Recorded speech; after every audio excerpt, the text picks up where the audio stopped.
Salut à tous. Que le chemin est long pour ce désiré Cap Horn dans le Pacifique. On a eu 3 jours de vent très mou. Ensuite, ça fait 48 heures que je suis au près. Alors au près dans le Pacifique, c'est pas vraiment ce qu'on vient chercher ici. Ça veut dire qu'on tape dans les vagues, donc même si la mer est pas énorme, parce qu'il n'y a pas énormément de vent, mais on est entre 20 et 25 nœuds de vent, il y a 2 mètres, 2 mètres 50 de creux. Donc voilà, ça suffit au bateau pour s'arrêter dans chaque vague, pour taper à chaque fois qu'il rencontre une vague. Donc c'est fatigant en fait, c'est usant.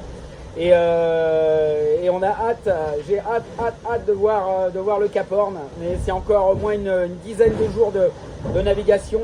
Donc voilà, je voulais vous faire part de tout ça. On lâche rien, je lâcherai rien. C'est compliqué, on vit à l'intérieur de notre cahute. Alors on est pas mal, heureusement on est à l'abri, mais ça caille. Il y a 5 degrés dehors, il fait vraiment très froid. Et là, on va vers une zone où il y a des icebergs de repérer. Donc il va falloir être super vigilant, on va veiller ça au radar. Évidemment des veilles visuelles, mais je pourrais vous faire voir dehors, c'est de la brume, de la brouillasse quoi, depuis des jours. Donc en fait, on voit pas à plus d'une longueur ou 2 longueurs de bateau. Donc on va s'en remettre essentiellement à notre radar.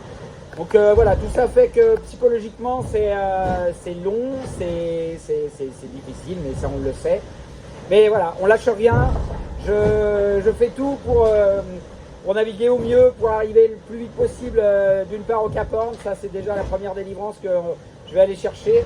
Et puis après, voilà, remonter le plus vite possible au Sable d'Olonne. Mais une chose est sûre, c'est qu'on aura vécu pour plein de choses, pour les premiers qui font une course, mais monumentale, incroyable, pour plein de choses, un Vendée Globe assez fou. Mais donc voilà.